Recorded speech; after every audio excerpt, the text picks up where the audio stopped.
Saudações, biologistas! Sejam bem-vindos e bem-vindas a mais uma edição do podcast Biologismo. Você está ouvindo o episódio número 54 e hoje nós conversaremos com a menina dos passarinhos sobre essas aves lindas e fascinantes que são as corujas. Meu nome é Flávio, eu sou biólogo e apresentador dessa brincadeira aqui e estou acompanhado hoje da minha amiga Susan.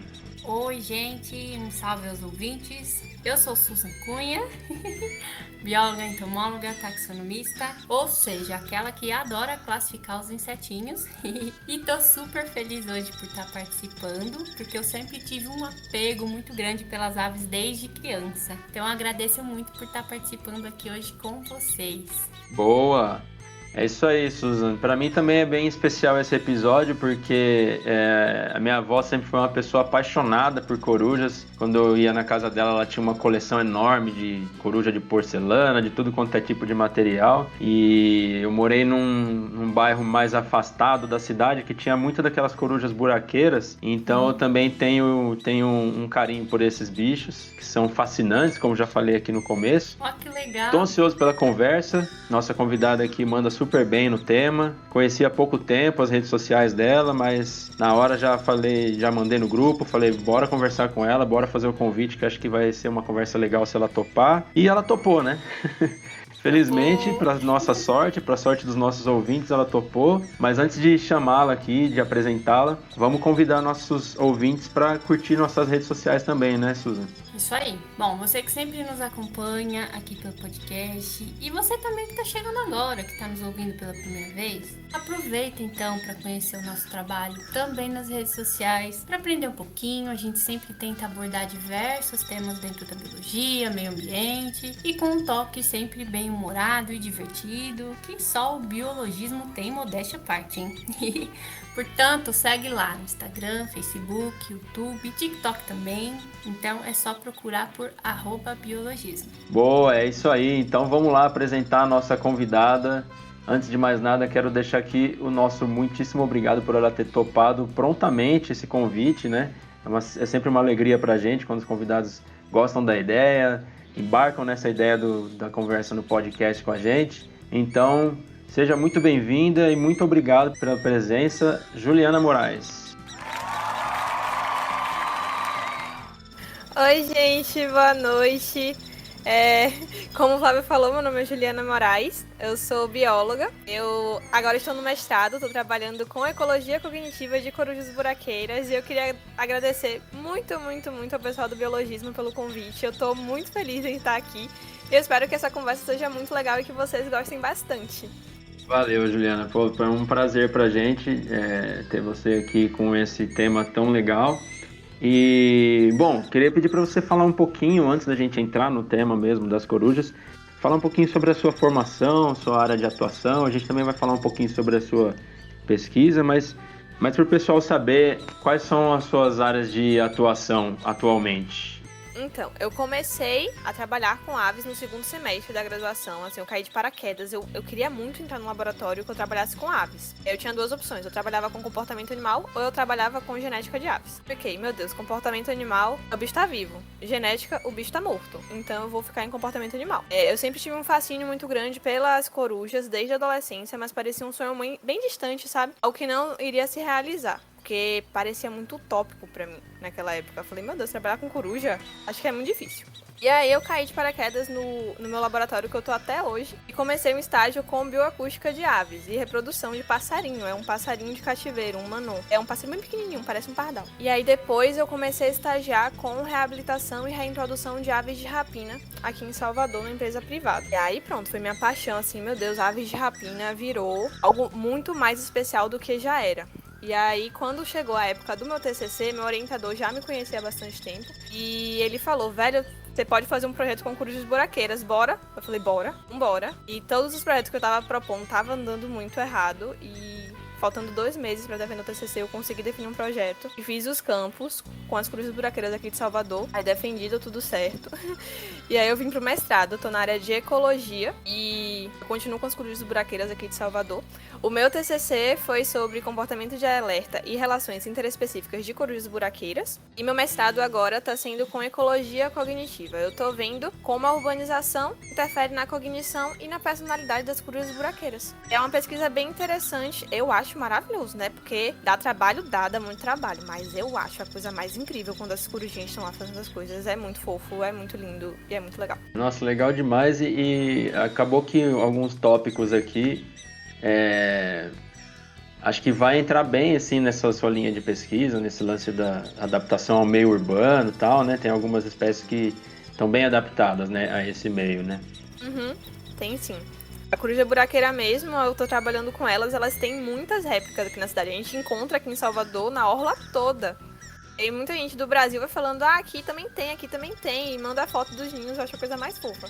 Legal. Eu tava vendo as suas redes sociais ontem e hoje e eu vi alguns vídeos, fotos das corujas na orla, como você comentou, e pra mim foi uma surpresa, eu nunca tinha visto uma cena dessa, assim, bom, eu moro no interior, longe da praia, longe do litoral, né, então também não tenho tanto contato, assim, mas eu acho que eu nunca tinha visto, assim, não sabia que elas estavam nesse ambiente, assim, de praia e tal. Elas ficam, aqui em Salvador, elas ficam bastante pela orla. A gente consegue encontrar quase na orla toda de Salvador, de coruja buraqueira. Elas têm uma preferência por espaços com vegetação mais baixa, espaço mais aberto. E aí assim, a parte bem pertinho da praia é perfeito pra elas. Tem alimento, tem abrigo, a vegetação é baixa, tá tudo certo. É elas e os quero-queros lá. Poxa, mas também, né, agora a Juliana comentando quero, tem tudo quanto é canto, né? Tem. Então... Tem bastante. Bom, queria perguntar, então, começar com a conversa aqui do roteiro, né? Perguntando para a Juliana a respeito da diversidade de espécies, principalmente mais no Brasil, assim, que acho que é mais legal a gente focar nisso, né? Mas, claro, se você quiser falar de espécies de outros lugares, outros continentes até, fique à vontade, Juliana. Beleza. As corujas são aves de rapina, então elas são predadoras, elas são estritamente carnívoras, elas caçam, e elas são da ordem Estrigiformes. E aqui no Brasil nós temos 2 famílias de Estrigiformes, que é a Estrigide e a Titonide.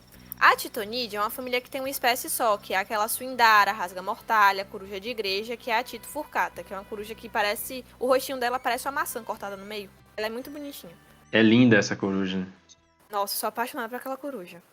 E ela é a única dessa família, da Titonide. E a família Estrigide tem 25 espécies aqui no Brasil. E aí tem as caburés, as murucututus, as jucurutus, tem as mocho também, são todas da Estrigide. A coruja buraqueira também. E aí nós temos aí 26 espécies ocorrendo aqui no Brasil. Tem uma ampla distribuição, é uma distribuição no Brasil todo. Tem espécies que ocorrem em todos os estados brasileiros, que é o caso da coruja buraqueira, da caburé também, que é uma coruja bem pequenininha, ela tem uns 14 centímetros, a caburé. Muito pequenininha. Ah, que legal. Aliás, eu vou, vou ficar comentando das suas redes sociais aqui, mas eu acho que você publicou esses dias, né, sobre essa coruja, que ela é bem pequenininha, parece um filhote, né, de outra coruja, né? Sim, muita gente, inclusive, acha que é um filhote, trata como filhote e acha que é filhote de outra coruja. Uhum. É isso. É engraçado, porque ela é realmente pequenininha. Ela nem é a menor, tem uma corujinha que é menor, que é uma caburé também, mas é uma outra espécie de caburé, o nome é caburé miudinho. É a menor ave de rapina do Brasil. É muito pequitiquinha. E, bom, eu não sei, existem os nomes populares, nomes regionais, né? Sim. Você falou do mocho, como é que é? Mocho. É só mocho. Tem gente que chama coruja de mocho, aí tem o mocho diabo. Mas é coruja também, é só o nome que é diferente. São vários nomes. Mocho diabo, né? Eu tava lembrando que tinha uma coruja que tinha um nome, alguma coisa de diabo, assim. É, mocho diabo. É aquele que tem umas peninhas saltadas, parece um chifrinho assim na frente, né? Na verdade, essa aqui tem meio que um chifrinho que parece uma orelhinha. Várias corujas têm, que é uma peninha que fica pra cima. Parece uma orelhinha mesmo. Tem uma coruja que é chamada coruja orelhuda por causa dessas peninhas, que parece uma orelhinha. E não é uma orelhinha, só parece mesmo. Mas não é o mocho. Ali pra cima. Não. É coruja orelhuda. Mocho pra mim era esse que tinha essas orelhinhas. Não necessariamente. Entendi. E é até difícil falar assim, nome popular tá classificando um grupo de espécies. Porque, por exemplo, a Tênia cuniculária é a coruja buraqueira, é a coruja com que eu trabalho. Em algumas regiões, ela é chamada de caburé. E caburé é o nome dado a um outro gênero, que são as Glaucidium. É um gênero de corujas bem pequenininhas. E aí a pessoa fala, fala da caburé. Aí eu pergunto, é aquela que fica no chão? Ou uma bem pequenininha que parece um filhote? Aí a pessoa fala, do chão. Eu falei, ela é mais conhecida como coruja buraqueira. Vou falar sobre ela. Aí eu falo. O nome popular realmente não segue aquele rigor que a gente segue na academia, né? Então, Exatamente, aí pode confundir, né? Porque às vezes, dependendo da região, leva outro nome, né? Leva o nome de outro bicho, realmente tem isso, né? Tem essa questão mesmo. Taxonomistas piram. Sim. Eu sou meio desprendida disso. Eu já aceitei só. Tá tudo bem. Juliana, e a respeito da distribuição geográfica, você já falou que a buraqueira ela está bem espalhada pelo Brasil, né? Sim. E as vegetações também vão variar, o tipo de vegetação que elas escolhem, os biomas também vai variar de acordo com as espécies, né? Como é que tá a distribuição das principais espécies no Brasil? Assim, falando sobre as espécies que estão mais adaptadas ao meio urbano, que são mais comuns e que têm a distribuição mais ampla, elas podem ter uma preferência, no caso das corujas buraqueiras, por vegetação mais baixa, mas tem algumas que são super generalistas, como a suindara. A suindara é super comum em região urbana, em região de interior também, elas ficam em telhado, em teto de igreja, é bem comum encontrar elas em teto de igreja. Então elas estão se adaptando muito bem. Tem coruja que a gente acha que nem faz parte do meio urbano, e elas estão aqui, que é a caburé pequenininha, tem uma distribuição super ampla e tá super adaptada também. E tá aqui, a gente só não vê. As corujas são muito discretas. Muita gente acha que nem tem coruja na cidade, nem tem coruja no lugar que elas estão, e tá lá. Você só não vê, porque elas estão ali na delas, dica que é. A distribuição é bem ampla mesmo. Tem algumas corujas que são endêmicas de biomas. A caburé miudinho é endêmica da Mata Atlântica, por exemplo. Tem a caburé de Pernambuco, que está considerada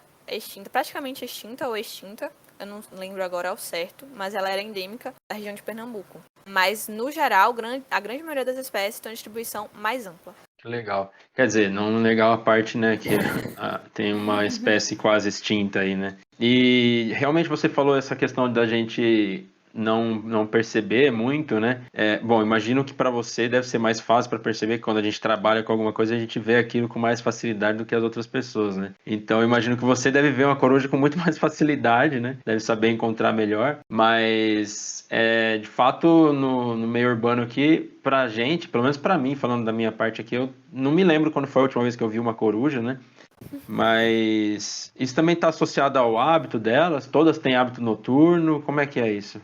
Nem todas têm hábito noturno, não. A coruja buraqueira é o maior exemplo, que elas estão super ativas durante o dia. Elas forrageiam, elas buscam alimento e caçam à noite também. Mas elas são super ativas de dia. Tanto que meu mestrado eu faço todo de dia. Graças a Deus, eu vou para campo de dia, que é menos perigoso. E elas respondem super bem a todos os experimentos. As corujas, elas são muito silenciosas. O voo delas é muito silencioso. Então, isso já faz com que elas meio que sumam ali, que fique fora do nosso radar. E elas são muito atentas e desconfiadas. Então, qualquer perturbação, elas já vão ficar ali meio que para sumir, sabe? Vou sumir, vou ficar quietinha, se eles não me veem, eu não preciso sair daqui. E elas são mestres da camuflagem. Tem a corujinha do mato mesmo, que parece um tronco.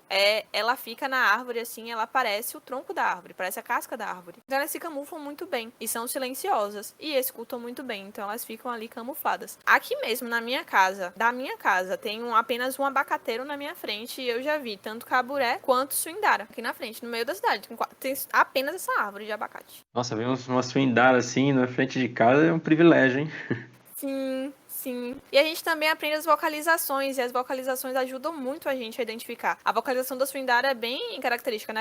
Aquele grito rasgado. Parece realmente algo metálico, algum tecido rasgando. E aí é bem característico. E quando a gente escuta, eu já falo, poxa, eu tenho uma suindara aqui. Mas as outras corujas têm tem uma vocalização mais discretinha. A caburé é um assobio, é um... Aí não aparece tanto. Sim. Aí se tu não estiver atento, você acha que é um passarinho mesmo. Sim, sim. Legal. Eu ia comentar mesmo a respeito da vocalização delas. A buraqueira já é mais escandalosa, né? Tem um grito assim, né?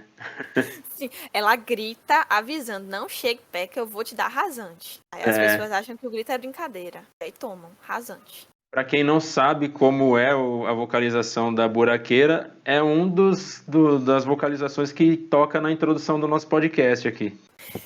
Se eu não me engano, é um anu branco e uma buraqueira que a gente tem na introdução do podcast, na musiquinha. Muito fofa. Eu acho fofo, né?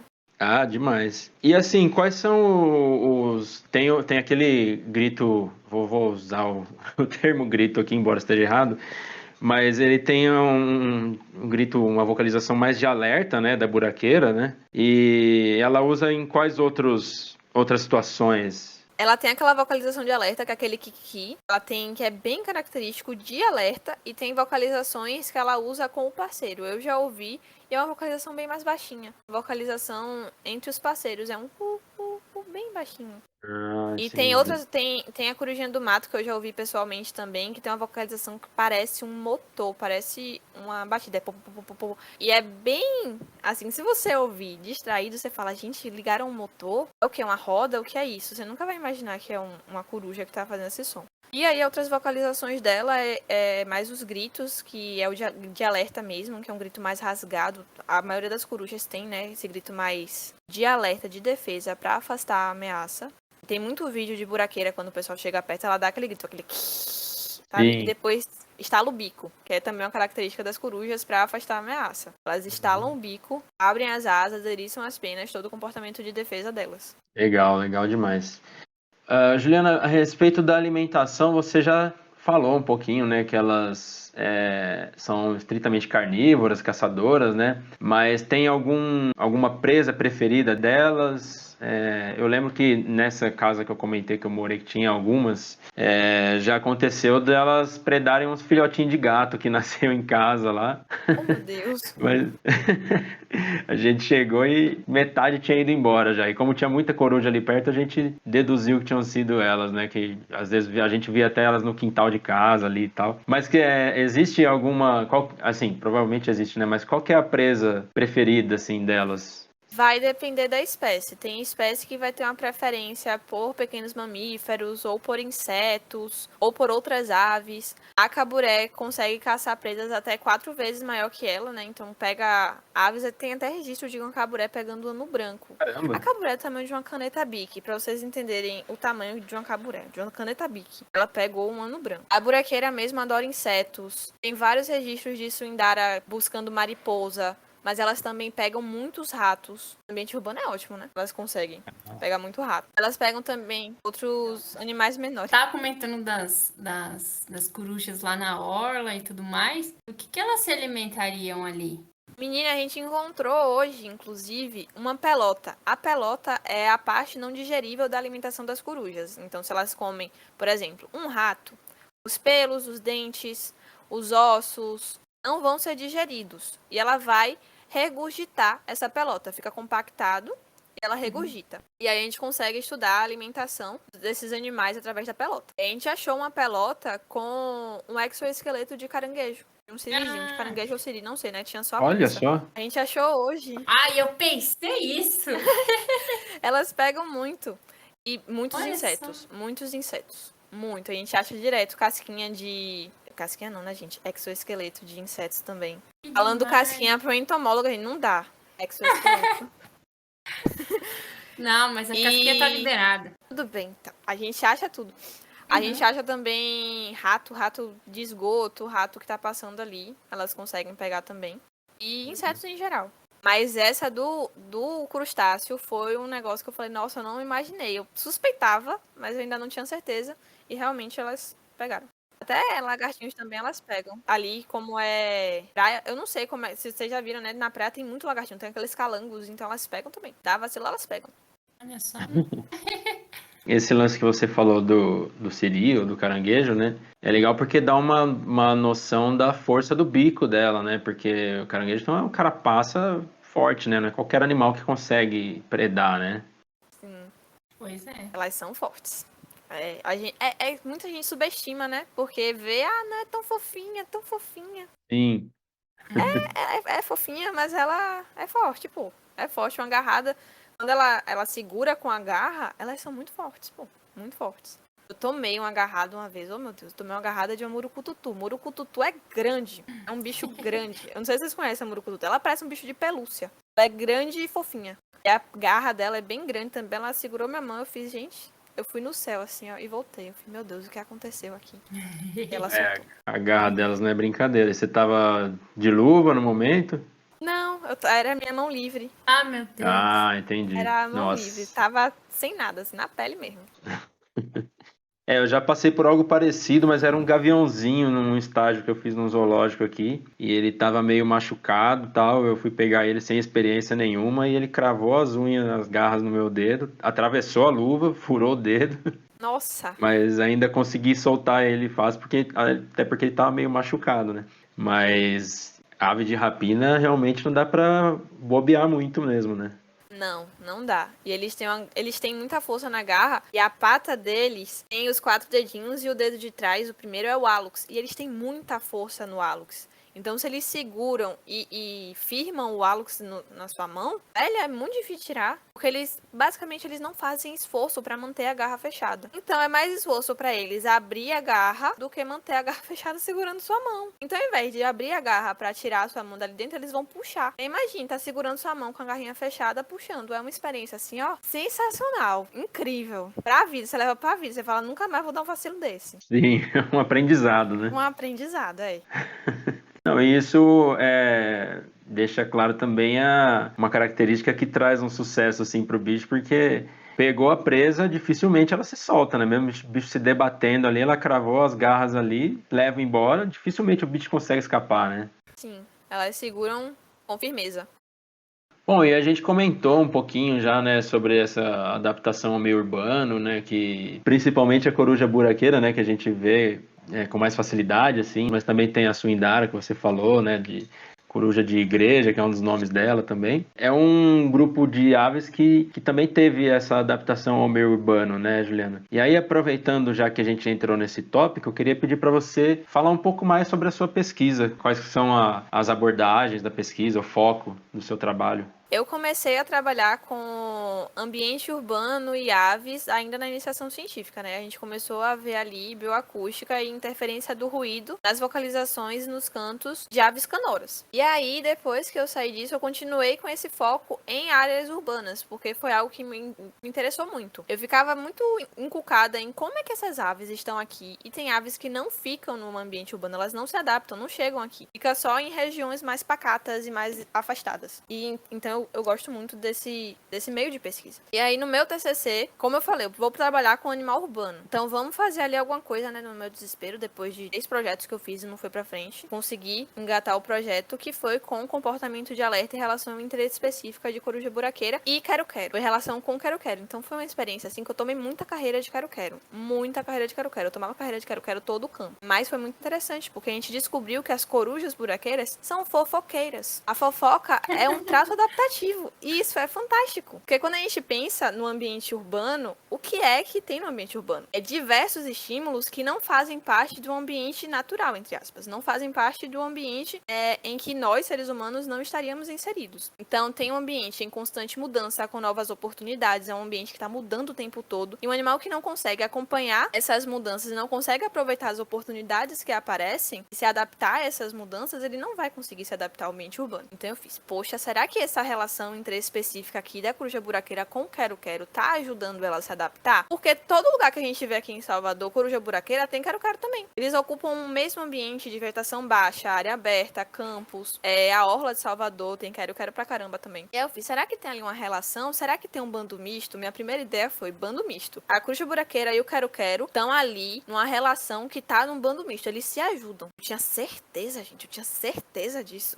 Depois descobri que não, que era só uma loucura minha, mas tudo bem. Pesquisa isso, você quebra a cara o tempo todo. A pesquisa te mostra que você tá errado, mas a gente continua. E aí, eu percebi que quando o quero-quero vocalizava aquele grito muito característico do quero-quero, que ele grita quando qualquer ameaça, qualquer coisa surge perto dele, ele se sente ameaçado, a coruja buraqueira também entrava em alerta. Eu fiz, poxa, será que a coruja buraqueira entende que esse grito do quero-quero significa uma ameaça se aproximando, mesmo sem uma ameaça ali perto? Será que ela entra em alerta, mesmo sem ter nenhuma ameaça próxima a ela? Será que ela entende essa vocalização do quero-quero como um sinal de alerta? E aí eu fui e coloquei o playback do quero-quero quando não tinha nenhuma ameaça próxima, e eu percebia que as corujas demonstravam um comportamento de alerta, elas entravam em alerta. Tinha coruja que saía voando, saía de um puleiro alternativo e voltava pra toca muito rápido. E tinha comportamento de alerta o tempo todo. Eu falei, poxa, então elas entendem, porque não tinha ameaça perto. Os quero-queros também entendiam, né? E aí esse comportamento de meio que bisbilhotar a conversa, pegar essa informação que tá sendo passada de um quero-quero para o outro, pegar essa informação de alerta que tá ali no ambiente e usar para benefício próprio, se chama eavesdrop. Em tradução livre, a gente pode traduzir como bisbilhotar a conversa ou espionagem. Espionagem foi o termo que eu usei na minha pesquisa. E aí, como a gente percebeu que elas fazem eavesdropping aqui em Salvador, em uma outra cidade, em um outro ambiente, que tenha uma outra espécie, que tenha um comportamento de alerta também bem característico e acentuado, elas podem fazer eavesdropping desse outro comportamento, dessa outra vocalização, e podem estar usando esse eavesdropping como uma chave para adaptação no ambiente urbano. Porque esse ambiente está tendo muitos estímulos para ela e ela precisa se aproveitar e ela precisa se adaptar e se proteger da forma que ela consegue. Então, se ela tá usando esse eavesdropping, é muito legal e ela consegue fazer isso com diversas espécies, não só com quero-quero. Então, foi um achado que eu fiz, meu Deus, que incrível. Depois que eu apresentei, chamaram meu eavesdropping de fofoca e ficou como fofoca. E agora as corujas buraqueiras são tidas como fofoqueiras. Eu acho incrível. Eu uso esse termo, eu falo fofoca, é um traço adaptativo para o sucesso da gente também. Se coruja aconteceu, com o ser humano também acontece. Poxa, que legal, hein? Que interessante essa questão No fim das contas tinha, então, né? Essa relação interespécie, né? Tinha. Não era bem um bando misto, né? Porque a relação não é uma relação recíproca. A coruja buraqueira se aproveita da vocalização do quero-quero, mas não necessariamente o quero-quero também vai se aproveitar ali da presença da coruja buraqueira. E o bando misto requer que eles façam outras coisas além de só aproveitar a vocalização de alerta. Pode usar para forragear também, eles forrageiam juntos. E a relação do quero-quero com a coruja buraqueira nem sempre é harmoniosa. Direto tinha lá as brigas, a coruja buraqueira pegava filhote de quero-quero, o quero-quero dava carreira na coruja. Então não é uma relação tão harmônica. Sim. E aí caiu por terra a minha ideia, que eu tinha certeza. Eu bati o pé, eu falei, não, é bando misto. Aí depois que eu fui estudar, eu falei, não, é bando misto. Mas tudo bem. Você comentou aquela questão no começo sobre personalidade. Isso. Como que você vê isso no seu trabalho?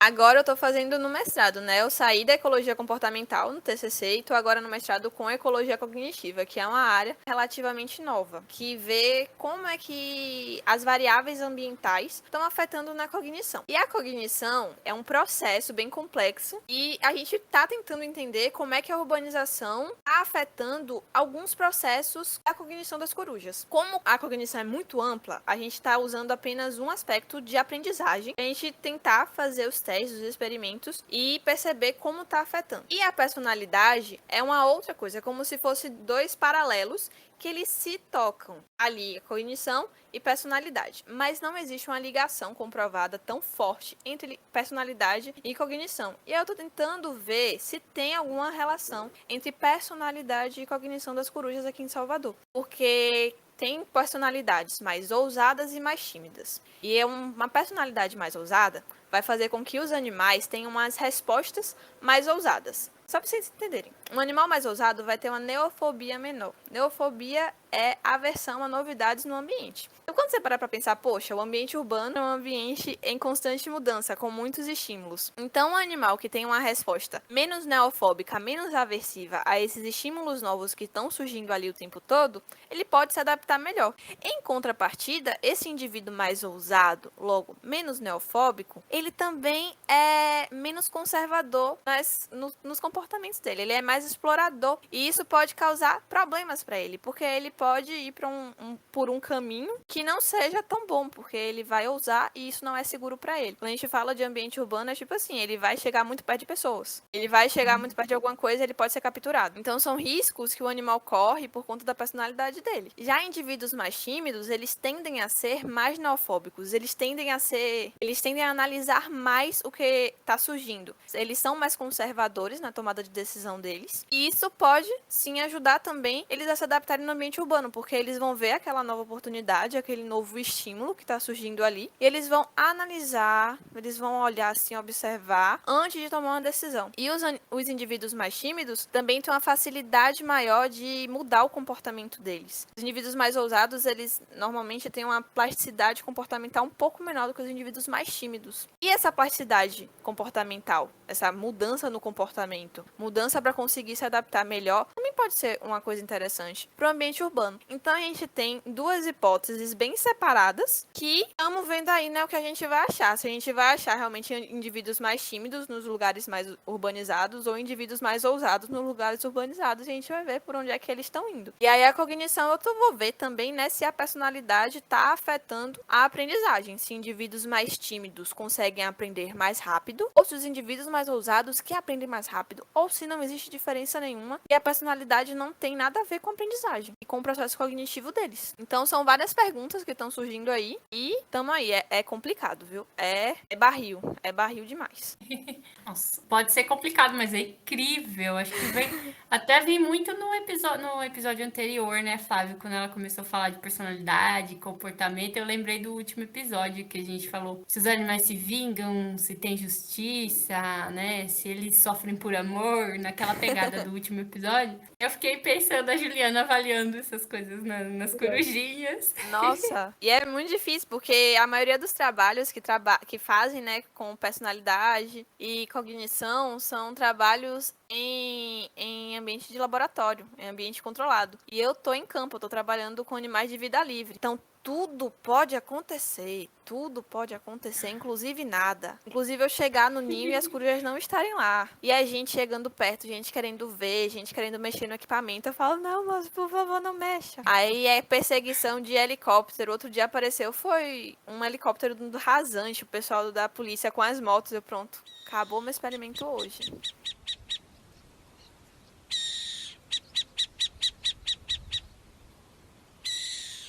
Bom, eu conheci o perfil da Juliana no Twitter, né?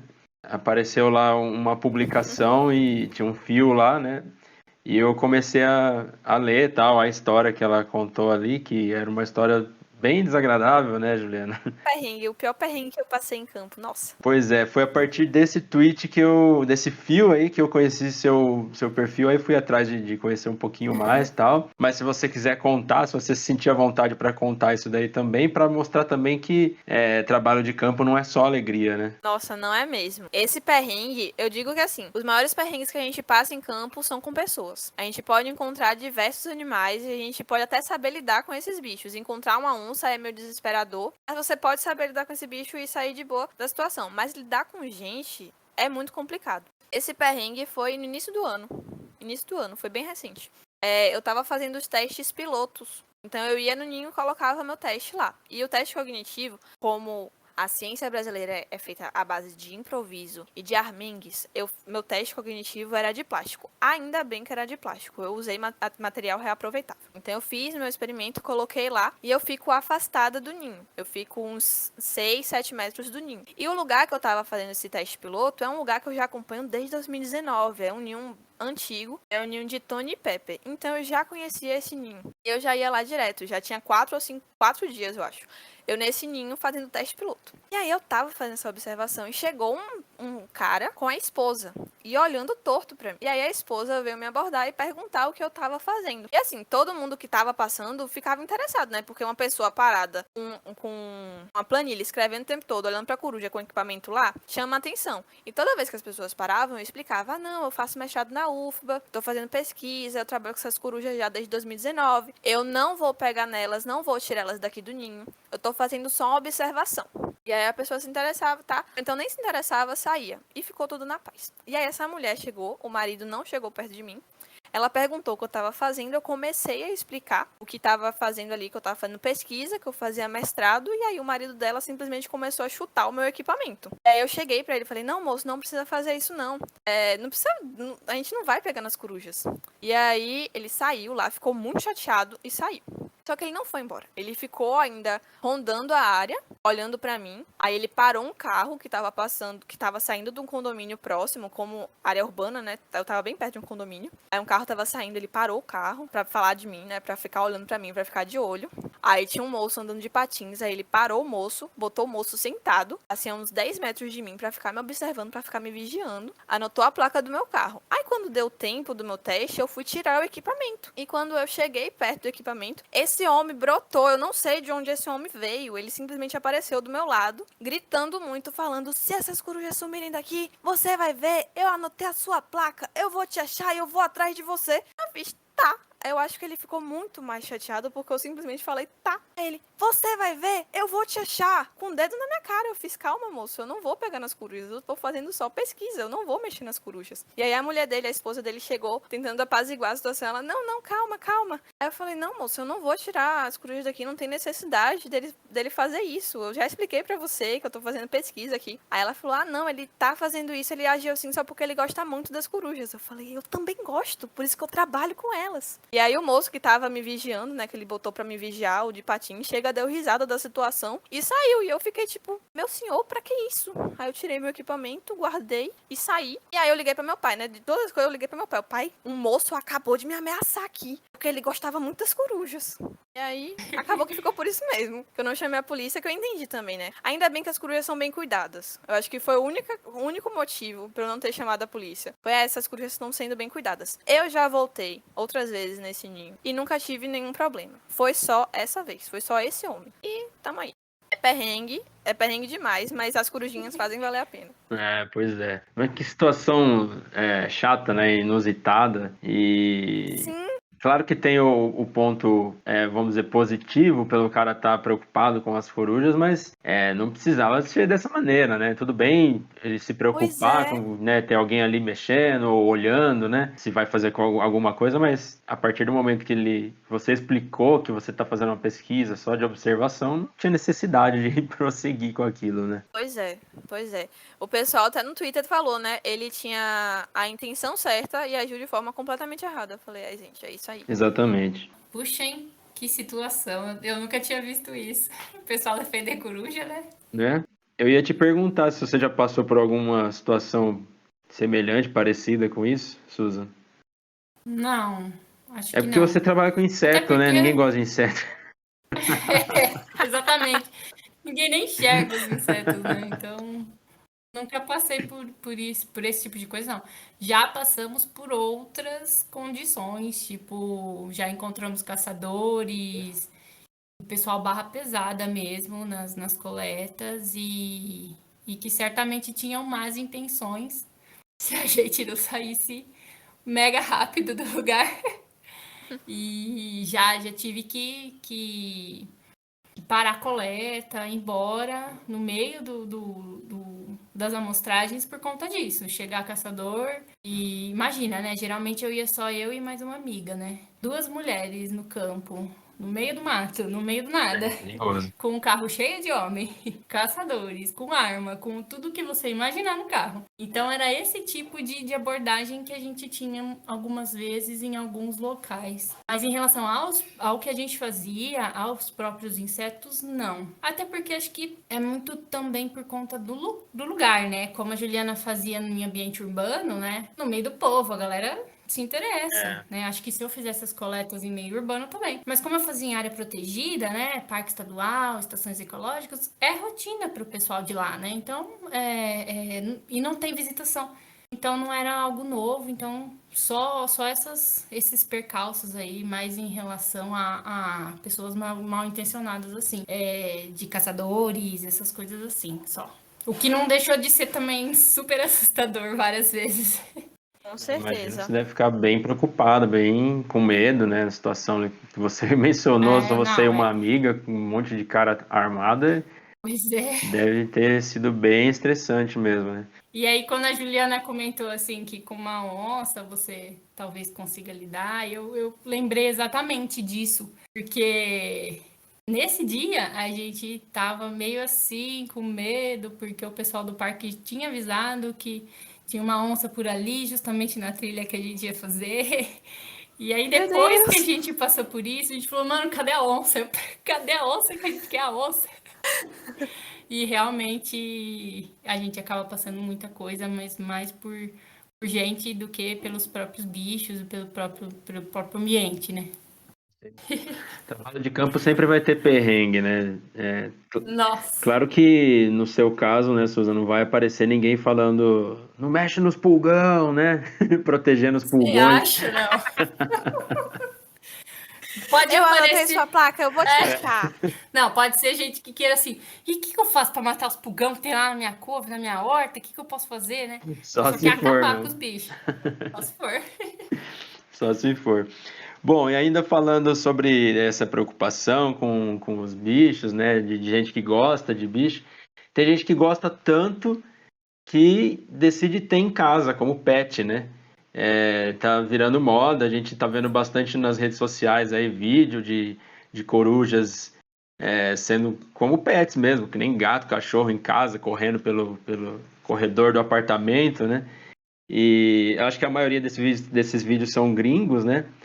Mas como é que é isso, Juliana? Como é que é a legislação brasileira? Você tem conhecimento disso? É animal silvestre? Existe algum meio legal de se criar esses animais em casa? Existem criadouros legalizados aqui no Brasil que vendem, dentro da lei, bicho anilhado, tudo certinho. Que vende coruja. Eu sei que Suindara vende com certeza. Corujinha do mato também, que é uma corujinha menor. Coruja buraqueira eu acho que também tem. Caburé não sei se tem, mas tem outras espécies de corujas que também são comercializadas de forma legal. E assim, sempre que alguém me procura pra falar, tô pensando em ter uma coruja, é que você me indica? Eu falo, velho, faça um curso, no mínimo um curso de folcloraria, de introdução à folcloraria, pra você aprender as técnicas de como lidar com um animal, com uma ave de rapina. Porque não adianta nada você chegar com um bicho assim, do nada e falar, pronto, decidi hoje que eu vou ter uma coruja, pegar a coruja e achar que vai dar certo. Não vai dar. Não é como uma calopsita que você botou numa gaiola, ela vai se ambientar na gaiola e depois vai pro seu dedo e vai começar ali a ter um convívio e um vínculo com você. Não é assim. É muito mais complexo. A gente tá falando de um animal que na maioria das vezes é noturno. Então ele tem um pico de atividade à noite. Você tá dormindo 2 horas da manhã, sua coruja tá aprontando horrores na sua casa. Então você tem que se preparar para isso também. A alimentação delas é diferente. Não tem uma ração que você compra num pet shop para você alimentar uma coruja. Você precisa ter o contato de biotérios que vendam a alimentação para ela e você precisa entender quais as necessidades fisiológicas do seu bicho também. Não adianta você falar, vou dar só codorna. Codorna é comercializada, vou dar só codorna. Seu bicho pode não se adaptar à codorna e a codorna não tá ali suprindo as necessidades de nutrientes, as necessidades nutricionais do seu animal. Então tem que ficar atento à alimentação também. E você tem que também prover bem-estar para o seu bicho. Você tem que dar um ambiente em que ele possa viver tranquilo. Você tem que também exercitar esse animal. É um animal que precisa estar ativo. Eles têm bastante energia. Não só a coruja, como as outras aves de rapina, que também tá mais comum de se ver aqui no Brasil, né? Gente com ave de rapina. Então tem que ter uma preparação. Tem um equipamento específico. O equipamento é de couro. Você tem que aprender a fazer equipamento, a trocar o equipamento, a contenção de uma ave de rapina também. Você precisa aprender a fazer como segurar uma ave de rapina. Como é que alimenta? Como é que você analisa o comportamento dela para ver se está tudo bem? Já busca os veterinários de animal exótico e silvestre. É difícil de achar, tem região que não tem. E é caro. É caro. Isso também é caro. Então precisa de todo um planejamento financeiro, planejamento de tempo, de espaço. É bem complexo ter uma coruja, né? Só chegar, vou ter uma coruja. Precisa de muita responsabilidade. Não só corujas, né? Mas todos os animais. Quando a gente para pra pensar, você tá sendo responsável por uma outra vida. E achar que só, sei lá, vou dar comida aqui e deixar aqui. Você não tá cuidando do seu bicho. Você tem que dar muito mais que isso. Dar atenção, tempo, tudo mais. Então é uma responsabilidade muito grande. Aí as pessoas ficam, você tá me botando medo. Eu não tô botando medo em ninguém. Eu estou apenas mostrando a realidade. Conhecendo a realidade de como é cuidar de um bicho desse, aí você vê se é pra você ou não. E coruja normalmente vive 15, 20 anos. Não é um pouquinho tempo. É um planejamento a longo prazo. E é uma responsabilidade muito grande. Exatamente. Quer dizer, o pessoal tá pegando como pet, mas não é exatamente um pet, né? Dá muito mais trabalho do que um pet comum, né? Um gato, cachorro, e tal, né? Tem muita Sim. coisa a ser considerada, né? E acho que é importante mesmo você tocar em todos esses pontos, mostrar como é complexo ter um bicho desse, né? E não é só comprar o bicho, comprar alguma coisa para ela comer e postar vídeo no Instagram, né? Exatamente.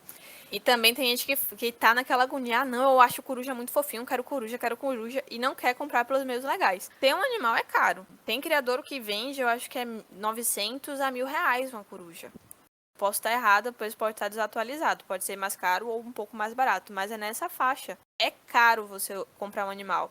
E na feira vende por o quê? 100, R$ 200. Um animal ilegal tá ali sustentando o tráfico de animais silvestres, que é terrível. E é uma das ameaças para a conservação que você fica... Velho, quem trabalha com conservação odeia o tráfico. Quem tem qualquer noção sobre conservação odeia o tráfico. Então a gente faz. Se você quer comprar, compre dos meios legais, compre de criador legalizado, que tá tudo dentro das leis, porque tráfico não dá. Importante a gente pontuar também que o tráfico de animais é um dos maiores causadores da perda de biodiversidade, né? Sim. Infelizmente é sim. E tem também uma outra situação que eu pelo menos acho que é muito preocupante, né? Que a Juliana comentou que tem que ser uma coisa bem planejada e tudo mais. O pessoal que compra esses animais e não tem esse planejamento, né? Ou sai fora do planejamento, não é como esperava, acaba soltando. E aí a gente tem animais que são soltos no ambiente Nossa. que não são da região, né? Acabam se comportando aí de uma maneira que venha, sei lá, ser um desequilíbrio aí. E claro, também vai, né, comprometer toda a saúde do próprio animal, né? Quando a gente compra esses animais legalmente, eles foram criados em cativeiro desde o início, né? Eles não têm a noção de caça, a noção de busca de alimento, de sobrevivência, como tem o pet, né? Como animais de ambiente selvagem, né? De ambiente de natureza. Então, é Sim. uma outra questão que a gente também tem que abordar aqui, né? A questão da responsabilidade. Eu fiquei, assim, totalmente de boca aberta quando o Flávio me falou isso. Eu falei assim, gente, Flávio, como assim? Isso existe? O pessoal querendo coruja como pet. Existe, tem bastante, tem bastante. Imagina o pessoal Inclusive. pega aqui, sei lá, uma coruja que é de outro país e depois solta. Nem que não seja de outro Nossa. país, mas de outra região que não a de ocorrência da coruja. Isso parece bobo, mas não é. Isso é muito Não é. importante, né? Pro ecossistema de como um todo, pro animal, né? Para as outras corujas que estão ali no ambiente. Sim, e a soltura de aves é muito romantizada, essa visão de, vou abrir gaiola e soltar os bichos, botar o bicho pra voar, bota o bicho pra voar. É muito romantizada, as pessoas têm uma ideia muito errônea da soltura. A soltura tem que ter muita responsabilidade. É uma responsabilidade imensa, não só com o animal, como com o ambiente todo que você tá botando esse animal ali. Tem animal que é criado em cativeiro desde o início, como você falou. E ele não tem noções básicas, ele não consegue reconhecer um animal da mesma espécie como sendo um animal da mesma espécie. Ele pode reconhecer o ser humano como um core específico. É um imprint, né? A estampagem ele tem de reconhecer o ser humano. Então, se você solta um animal desse, ele vai se aproximar de um ser humano. Ele não vai ter uma aversão ao ser humano, que é o que a gente espera que um animal silvestre tenha, que um animal selvagem tenha. Ele não vai também reconhecer as ameaças do ambiente. Ele não vai saber caçar sozinho. Ele não vai saber se proteger, não vai saber se abrigar, não vai saber nada. Você está condenando o animal a uma morte ali lenta. E aí, toda vez que eu falo isso, sempre surge aquela pessoa. Mais vale 5 minutos livre do que uma vida toda em cativeiro. Você perguntou pro bicho se ele quer morrer? Não perguntou. Ninguém perguntou pro bicho se ele quer morrer sofrendo. Porque é uma situação muito estressante você soltar um bicho que nunca teve. Tem animal que não consegue nem voar por longas distâncias. Porque tá ali em cativeiro, na situação de cativeiro por muito tempo. Não tem aquele preparo físico para isso. O bicho tá exausto, não consegue nem se locomover. Como é que a pessoa quer condenar um animal a isso, sabe? Então é muita responsabilidade. E animais de cativeiro podem ter doenças que a gente não tá ali. Ele não tá com nenhum sintoma, tá assintomático. Mas a doença tá ali. E aí vai e passa para os bichos de vida livre. Tá contaminando toda uma população. E de ter outros perigos, né? De, não sei se pode causar, né? Mas poderia extrapolar a capacidade de suporte do meio. Mas tá causando um desequilíbrio enorme. E o pessoal realmente tem essa ideia de, vamos abrir gaiolas, vamos abrir gaiolas, abrir gaiolas. E não é isso. Eu não tô aqui defendendo que os bichos têm que ficar em gaiolas, mas que sim, a soltura deve ser feita de forma responsável. Tem que haver um planejamento por trás disso. E soltar no lugar certo. Não adianta nada soltar bicho no lugar errado, e vai causar desequilíbrio do mesmo jeito. Você trouxe uns pontos bem interessantes, bem importantes de ser mencionado mesmo. Não é assim, como você comentou, é uma questão, uma história bem romantizada. Claro que a pessoa tem boa intenção, né? Porque eu fico indignado de pensar que em 2022 ainda se vende passarinho em gaiola. A gente vai em qualquer agropecuária aqui do interior e tem um monte de passarinho, umas gaiolas apertadas e tal. E aí o bicho cantando, a pessoa, que bonito, o bicho cantando. E você fala, meu, não, isso não é bonito, isso não é natural, né? Mas também não é assim, né? Tipo, se o bicho tá ali a vida toda numa gaiola, confinado ali, e às vezes não tem uma limpeza da gaiola com frequência, então provavelmente, né, em contato ali com as necessidades dele, ele deve desenvolver alguma doença que um animal num ambiente natural não desenvolve. Realmente ele se solta todos esses bichos sem planejamento nenhum, só sejam livres, né? Voem, sejam livres. E aí realmente pode ter esse problema de passar doenças para outros animais, né? Mesma espécie, outras espécies. E ainda também o lance que a Susan comentou da possibilidade do perigo de espécies invasoras, né? De soltar em locais diferentes. Então tem muita coisa a ser considerada mesmo, né? Tem algumas aves que são aves domesticadas já, tipo, agapornis, já é tido como animal de estimação, animal doméstico aqui no Brasil. Ele não é do Brasil. E já soltaram agapornis, que é um psitacídeo pequenininho, e ele se estabeleceu no ambiente. Tá completamente errado.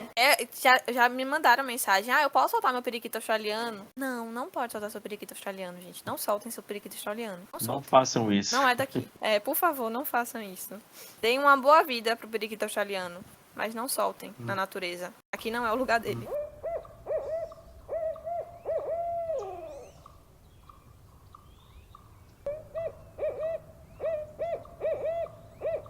Bom, o próximo tópico que a gente tem aqui fala a respeito da camuflagem do som, né, durante o voo das corujas e como isso traz uma eficiência na caça para elas, né?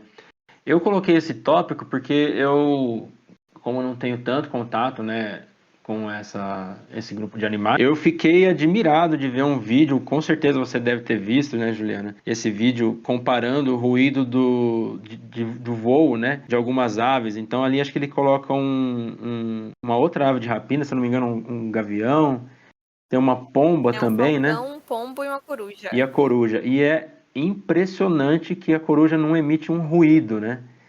Quando ela voa. Então eu queria pedir para você falar um pouquinho sobre isso, esse lance do voo silencioso, né, das corujas, como que elas conseguem, o que permite que elas voem dessa maneira e a eficiência que isso traz na caça para elas.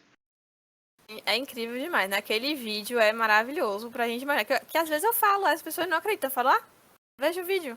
Assista que você vai ver. É impressionante. As corujas têm penas mais fofinhas e mais macias do que as outras aves. Quando você pega uma pena de pombo, que é normalmente o que a gente vê nas cidades, né? Uma pena um pouco mais rígida. A pena de coruja é muito macia, parece uma pluma, é muito macia. Isso já ajuda a diminuir o ruído durante o voo. E a pena das corujas, a margem da pena, ela não é uma margem retinha. Ela não é uma margem bem lisa. Ela é cheia de serrilhado. E isso serve também para diminuir o atrito do ar durante o voo. E isso acaba diminuindo também o ruído que gera durante o voo. Além disso, as corujas têm uma asa proporcionalmente maior em relação ao corpo. Então, elas precisam bater menos vezes as asas para se locomover. Então, ela já não faz barulho porque a pena é fofa, porque a pena é serrilhada. E ela bate pouco. Ela tem uma amplitude bem grande. Ver voo de coruja é a coisa mais linda, que ela tem uma amplitude bem grande. É lindo.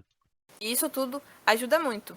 As corujas são as aves de rapinas mais eficientes durante a caça. Ela tá ali no top 1. Ela é mais eficiente do que a águia, do que os falcões e do que os gaviões. A mais eficiente é a coruja. Além de ter um voo silencioso, as corujas escutam muito bem. A visão delas é muito boa, mas elas escutam muito, muito bem. As corujas têm ouvidos assimétricos. Um ouvido da coruja é um pouco mais acima da cabeça e o outro ouvido é um pouco mais abaixo. Elas conseguem fazer a triangulação do som. Elas têm penas modificadas em torno do rosto e em torno do ouvido, que serve como se fosse uma parabólica. Ela vai simplesmente conseguir captar melhor esses estímulos sonoros da presa e por conta da localização dos ouvidos, elas conseguem fazer a triangulação do som. Elas conseguem localizar a presa apenas pela audição. Então imagine, o bicho está se mexendo de noite, não está vendo nada, não consegue escutar o voo da coruja, ele só toma um susto, foi capturado. É incrível, tem vídeo de águia no ninho, que a coruja chega por trás, dá um chute assim na cabeça dela e sai, e a águia fica sem entender nada. Porque é muito silencioso, elas conseguem localizar só pelo som. É incrível. Eu acho que eu também já vi esse vídeo que você comentou agora, um vídeo noturno assim, né? E acho que tem duas aves no ninho ali, né? E aí ela parece, é muito louco, parece que é um fantasma chegando e leva o bicho embora, o outro fica sem entender o que aconteceu, né? Sim, você vê só o olhinho assim brilhando de longe, Isso. o olhinho da coruja assim, e aí o negócio sumiu, pronto, acabou. É fantástico, é exatamente esse vídeo mesmo que eu vi. É aquele ditado, pode dormir tranquilo, quando você acordar vai ter surpresa, porque mistério, não sabe nem de onde veio. Nossa. A gente falando dessa questão da audição, eu até lembrei, Flávio, tava vendo umas postagens antigas nossas.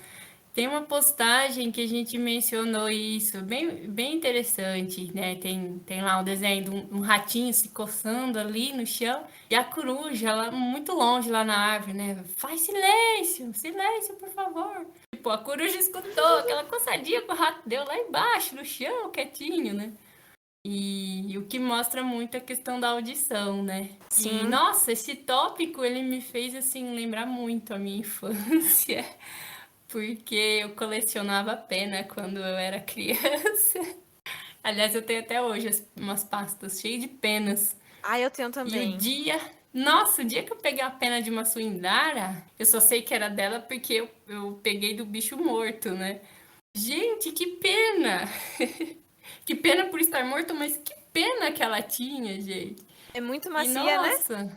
nossa, que delícia, assim, de vontade de ficar passando no rosto. Não, é quando a gente fala, as pessoas não entendem. É muito macia. Parece, é um negócio assim. Surreal, é muito macia. Lá na faculdade tinha um exemplar lá de uma suindara e ela tava perfeita, assim, não tinha nenhum sinal, assim, do porquê que ela tinha morrido, né? Mas ela tava perfeita e parece um algodão, assim, realmente é Nossa. muito macio, né? É bem legal mesmo. E o engraçado das penas é que as corujas parecem que são maiores, né? Por conta das penas. Você vai pegar na cabecinha de suindara, você vai botando o dedo assim, seu dedo vai afundando, afundando, afundando, até você chegar na cabecinha mesmo. A pena é muito, muito fofa. Tanto que as pessoas se surpreenderam tanto, gente. Foi muito engraçado quando descobriram as pernas das corujas. São as pernas compridas. As penas cobrem e quando elas vão correr, a perna fica mais comprida. Eu fiz um vídeo sobre isso e todo mundo, meu Deus, as corujas têm pernas. Eu falei, tem pernas, gente. Pernas compridas. Pernudas.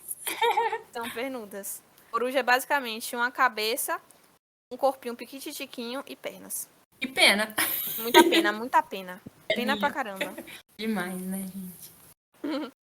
A audição das corujas ser muito boa e os ouvidos delas serem assimétricos é o que justifica aquela dancinha das corujas que a gente vê em muitos vídeos, que as corujas levantam, abaixam e viram a cabeça para todos os lados.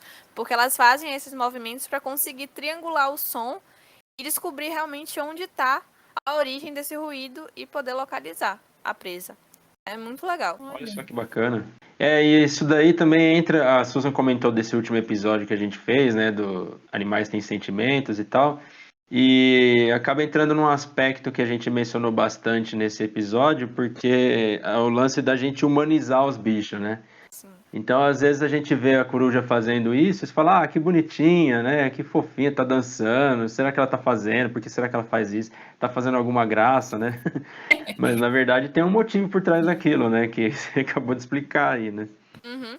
Tem muita gente que acha que as corujas fecham os olhos, também tem muito vídeo do pessoal fazendo carinho e a coruja com o olhinho fechado. Sim. Aí fala, tá adorando o carinho. Não, ela tá fechando o olho meio que, ai, deixa eu sumir, vou sumir.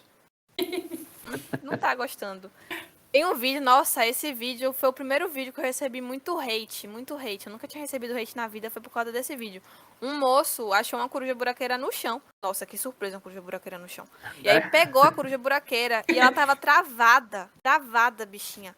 O olho arregalado assim, ela vocalizava e o moço segurando ela. E aí ele falou, ela não tá assustada não, ela deixou eu pegar. É claro que ela deixou você pegar, ela tava tão assustada que ela paralisou. Ela não conseguiu nem fugir, ela travou. As pessoas não conseguiam entender. Ah, mas ela tá sentindo que ele tá ajudando. Não tá, gente. Ela tava super assustada. E eu fui explicar isso e recebi muito hate. Nossa.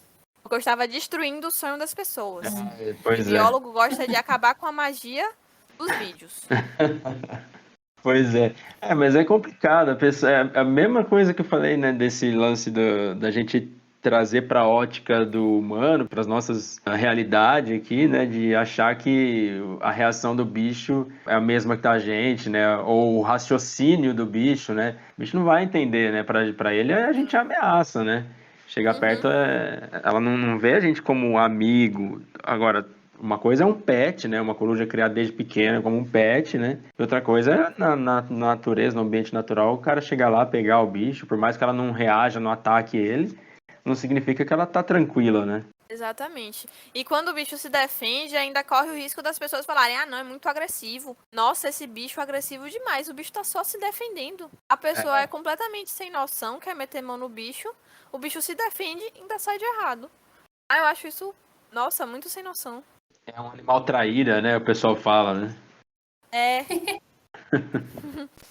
Essa corujinha aí devia ter chamado os amigos quero-quero. pois é.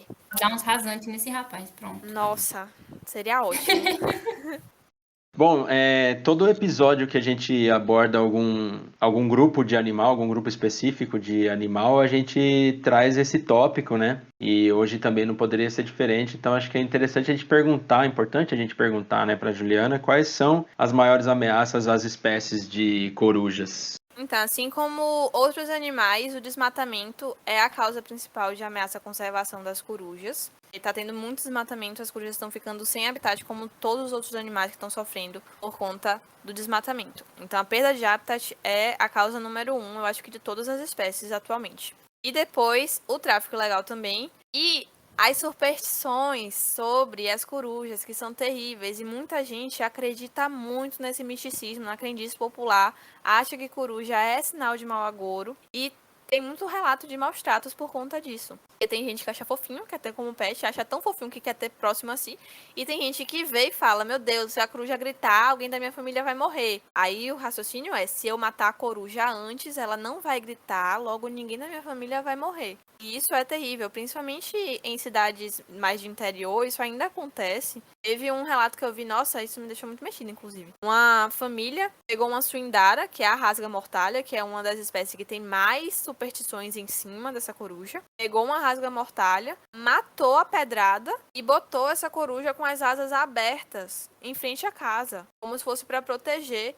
Falei, velho, e desfazer esse pensamento é muito difícil, porque tem muita gente que acredita piamente que isso é verdade, que as corujas que estão determinando que quem vai morrer ou não. E tirar essa ideia de mau agouro é bem difícil. E fazer educação ambiental nesses ambientes é fundamental. Eu já participei, né, eu estagiei numa empresa privada que fazia educação ambiental com aves de rapina. E a gente tinha lá uma suindara. E essas pessoas que têm essa crendice tão forte não chamam suindara, chamam de rasga-mortalha. E quando a gente ia apresentar essa coruja, a gente falava, olha, essa daqui é uma suindara, tá vendo como ela é? E as pessoas se interessavam, falavam, nossa, que linda, muito linda. Nossa, ela é demais, que coisa mais linda, nunca tinha visto uma coruja de perto, ela é linda demais. A gente falava, ela é muito linda, tá vendo? Ela é inofensiva, ela também é conhecida como rasga-mortalha. Aí as pessoas ficavam, nossa, essa é a rasga-mortalha? Aí a gente explicava, e aí várias pessoas mudavam, virava a chavinha. A gente falava, nossa, pelo menos essas pessoas aqui não vão agredir nenhuma suindara. A gente já plantou uma sementinha aqui. Então, fazer esse trabalho é um trabalho de formiguinha para mudar esse pensamento, mas é muito importante. Tem muita gente ainda que acredita que é sinal de mau agouro e vai maltratar esses bichos. É bem difícil. Triste, né? A pessoa chegar ao ponto de matar o bicho por causa de uma superstição, né? Mas assim, achei bem interessante essa abordagem de vocês. É legal mostrar todo as características do bicho, mostrar que não é um animal perigoso, né? Que é um animal que tem a sua importância e tal. E aí no fim você dizer que, falar, aquele animal que você tem medo, que você tem algumas crenças, é esse, né? Então você agora entende que não tem por que ter essas atitudes, né? De agredir ou até matar o animal, né? Sim. E além disso, é também importante a gente lembrar, né, que matar animal silvestre é crime ambiental, né? Pode dar de 6 meses a 1 ano de prisão e multa, né? Sim. E se for uma espécie ameaçada, a multa é maior ainda. Exatamente. Então, essa questão, né, das superstições, eu tava lendo uma matéria, né, esses dias sobre isso, e assim, eu imaginava que era mais no Brasil, assim, que a gente tinha esses tipos de superstições e tudo. E aí, agora que a Juliana falou, eu lembrei que eu vi na matéria que eu li sobre a questão da superstição de corujas no mundo inteiro. Tem vários países, vários continentes que trazem essas superstições com a coruja. Até esse lance que você mencionou, Juliana, eu vi aqui na entrevista, na matéria, que na Inglaterra isso era um costume de pregar a suindária na porta para afastar o mal. E isso persistiu até o início do século XIX, né? Sim. Então, imagina só. Não, é loucura, é loucura. Você fica assim, nossa, é tão recente. É tão recente, tava ali. Exatamente. Na Europa também, a matéria menciona que elas eram vistas como bruxas disfarçadas, e aí elas eram amarradas em árvores para morrer. Escócia, Irlanda, nossa, vai longe o negócio, né? E aí eu achei até, tem os pontos positivos e os negativos. E aí o pessoal falando de superstições positivas, né? Que eu achei bonitinho um que comenta aqui. No folclore polonês, sonhar com coruja é um sinal bom, né? Desde que ela não vocalize no sonho. Olha só. E que mulheres que morrem solteiras se transformam em pombas, enquanto mulheres casadas se transformam em corujas. E faz parte ainda dessas histórias polonesas que as corujas elas só saem à noite porque elas são muito bonitas, né? E assim elas seriam assediadas por outras aves e aí não ia dar certo. De tão lindas que elas eram. E eu achei isso muito bonitinho, né? A gente vê uma porrada de gente falando que o bicho traz má sorte, e isso e aquilo, anuncia a morte. E já em alguns países, algumas culturas, o folclore aí já vai para um lado mais tranquilo, né? Que elas são seres que representam sabedoria e tudo mais. Mas de qualquer maneira, acho que é um puta de um tema aí, né? Como ameaça. É Sim. péssimo. Nossa, eu não conhecia essa história. Ah, eu achei bem bonitinho. Elas eram muito bonitas, eu achei muito legal. Elas são muito bonitas, elas iam causar demais se elas Incrível. saíssem de dia. Então, elas são noturnas, né? Discretas, E é silenciosas. verdade. É verdade. E também, essa matéria que eu tava vendo, ela menciona outro aspecto em relação às ameaças, que eu não sei se você ia continuar comentando, Juliana, mas seria a questão dos atropelamentos. Até quando a gente comentou isso no roteiro, eu logo pensei assim, de pronto, quando eu vi esse tópico, porque, poxa, assim, a gente fala de atropelamento e geralmente a gente pensa em bicho terrestre, né? Não que se desloque em ar. Acho que é mais difícil a gente lembrar de animais que voam e tudo mais. Mas, teve uma época na minha vida, eu lembro, eu era criança ainda, e meu pai fazia muitas. Meu pai saía muito de bicicleta e tudo mais, e ele ia muito por acostamento de estradas, assim, e ele sempre me trazia animais que eram atropelados, que estavam em bom estado, sabe? Já tinham morrido, que estavam em bom estado, e eu ficava fascinada, né? E às vezes levava para a universidade para taxidermizar quando estavam num estado bom. Às vezes eu enterrava, fazia um enterro, pegava o bicho, abria o bicho, enfim, né? E ele trazia muitas corujas para mim. O bicho que ele mais trazia, né, eram aves e dentre as aves eram as corujas. E aí que eu tive a oportunidade de ter um contato com Sundara e com outras corujas que eu não vou saber o nome, mas que eram assim fantásticas e que perderam a vida ali por atropelamento, né? E aí eu procurei saber mais sobre isso e realmente esse é um caso recorrente, que muitas dessas aves elas acabam fazendo o ninho próximos às estradas e tudo mais, e aí fatalmente acabam perdendo a vida por atropelamento, o que também contribui aí para as ameaças, né? Você tem algum dado a mais sobre isso, Juliana? Dado com números eu não vou saber te Ah, dizer, sim. mas acontece atropelamento também porque tem outros animais que são atropelados na pista e elas vão até o chão para poder se alimentar. Elas vão Ah, olha pegar ali, só. coletar e acabam sendo atropeladas também. Ah, Então, e não só as corujas, tem também casos de outras aves que descem também para se alimentar e o carro tá em alta velocidade, não vê e aí passa por cima e atropela. de rapinantes, assim, né? Tucano também. Tucano tem bastante. Ah, mas eles iam se alimentar de. Tucano come outros animais. Olha só. Tucano come ninhego. Vai no ninho assim, aí pega filhotinho que ainda tá no ninho, inclusive. Gente, que dó. Mas eles descem bastante para se alimentar. E como elas são noturnas, né? Elas estão forrajando, elas estão buscando alimento à noite. Muita gente que tá dirigindo à noite não enxerga direito. Eles enxergam Ah, pouca distância, né? Então eles colidem. Colidem com os bichos e não verdade. tem jeito. Tem que ter muita atenção para não atropelar. Sim. Eu queria só voltar um pouquinho na conversa. Vocês estavam falando, né, da questão do mau agouro e tal, né? E eu acho, ô Susan, que na conversa com a Érica que a gente teve algum tempo atrás, no episódio 32, a Érica do Morcegando Cast, né? Ela tem um podcast que fala só sobre morcegos. Ela comentou a respeito disso.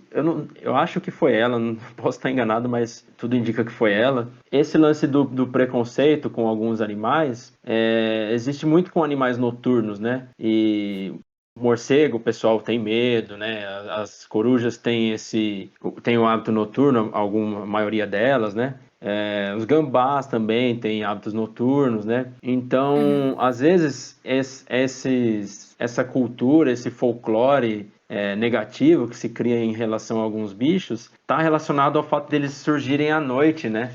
Deles aparecerem mais à noite, deles terem mais atividades à noite. E, né, a noite às vezes traz mais mistério, mais medo, mais perigo para as pessoas, principalmente antigamente, quando não existia nem luz elétrica, nem nada, né? Então é provável que daí que surgiu alguma má fama desses animais, né? E esse monte de superstição aí também, né? Sim, tem lendas que contam a história da Swindara mesmo. Dizem que ela era a filha de um feiticeiro de uma vila. E aí ela era... Eu não lembro o nome agora da profissão. É aquela pessoa que chora nos velórios. Ela era contratada para chorar nos velórios. E ela era uma mulher Sim. muito sábia. E ela começou a se relacionar com o filho de uma condessa, de alguém bem importante daquela vila, daquela cidade. E aí, quando a mãe desse cara descobriu, ela fez toda uma armação pra matar a Swindara. E aí marcou um velório fake, um velório bem fake. Tratou Swindara pra ir chorar nesse velório. Quando Swindara chegou, um capanga e aí matou ela. E aí, na hora do velório de Swindara, como ela era uma mulher muito branca e sábia, colocaram uma coruja branca no túmulo dela para homenagear a Swindara. E aí o pai dela depois descobriu o que aconteceu e aí enfeitiçou aquela estátua, deu vida àquela estátua para ela se vingar da mulher que tinha feito mal a ela. E aí ela vai até a casa dessa mulher e aí vocaliza aquele grito de Swindara, que é um bem rasgado. E aí as roupas daquela mulher aparecem todas rasgadas e a mulher aparece morta. E aí essa lenda, eu não sei nem por quantos cantos rodou essa lenda, porque muita gente conhece, tem variações, mas a história é quase sempre a mesma. A coruja pousou no parapeito, gritou e a pessoa amanheceu morta e as roupas rasgadas. Então tem uma ideia bem forte. Tem outra ave que também sofre muito com essas lendas, que é o acauã. Tem uma vocalização, ele tem um nome onomatopeico. Então a vocalização dele é acauã. E aqui no Nordeste, até Luiz Gonzaga tem uma música chamada acauã. E dizem que se o acauã cantar acauã, quando ele estiver pousado numa árvore seca, quer dizer que vai vir um período de seca. Se o acauã vocalizar em uma árvore verde, com galhos verdes, quer dizer que vai vir um período de chuva. E aí o pessoal queria matar o Acauã quando o Acauã estava na árvore seca, porque não queria que o Acauã ali dissesse que ia vir seca. E aí Luiz Gonzaga até fala na música, né? Acauã, o teu canto é penoso e faz medo, te cala, Acauã, que é pra chuva voltar cedo. Então tem também variações que dizem que se o Acauã gritar, alguém vai morrer. Toda vez esse negócio, se eu tenho uma vocalização diferente, alguém vai morrer. É predição de morte. E é muito complicado. Nossa. Tem outro bicho que sofre também, é noturno, é o urutau. Agora o urutau tem uma vocalização que parece um lamento. Parece que é alguém chorando. E ele fica escondido. O urutau é o mestre da camuflagem. Se você vê o urutau numa cerca, você não vê o urutau numa cerca. Ele tá lá, mas você não vê. E aí de noite, você tá andando distraído, um urutau vocaliza, tu treme na base. Se você não sabe o que é, tu treme na base. É tão bonito. Ah, eu acho lindo. Nossa, eu acho lindo. Agora tem o urutau grande, que é o Nictibius grandes, que ele tem uma vocalização, parece... Eu não sei, parece um... Nossa, é muito estranho, muito... Aí dá medo. Esse dá medo. Mas o urutau comum não dá medo, não. Acho a coisa mais linda. É. Muito linda. Essa questão das superstições, né? A coruja tem esse problema, né, de sofrer esse preconceito do mau agouro e tal, mas ao mesmo tempo também, que nem a Susan comentou, acho que a Juliana também comentou, também tem esse ponto da coruja representar sabedoria, né? Então é um animal folclórico, né, de certa forma, mexe com o imaginário popular aí, e tem esses dois pontos opostos aí, né? Não, coruja pousou no muro da minha casa, quer dizer que vai morrer alguém, ou não, muitas escolas, inclusive, usam a coruja, né, como símbolo, porque representa sabedoria. É interessante isso, né?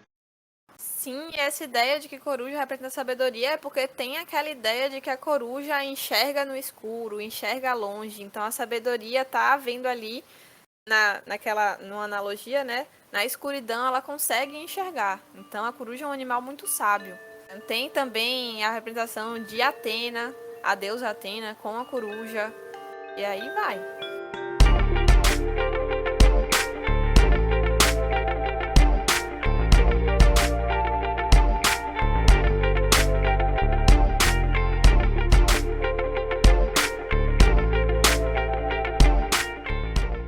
Legal, galera. Então agora a gente chega na reta final desse episódio. Antes da gente se despedir, antes da gente agradecer a Juliana, a gente vai fazer o nosso momento tradicional, que é o momento Indicações Culturais, onde a gente indica alguma coisa para os nossos ouvintes, seja livro, artigo, filme, série, música, qualquer coisa que for interessante, que a gente julgar interessante. Eu quero passar a bola para a nossa convidada, para ela fazer a indicação para os nossos ouvintes e para a gente também, né, claro.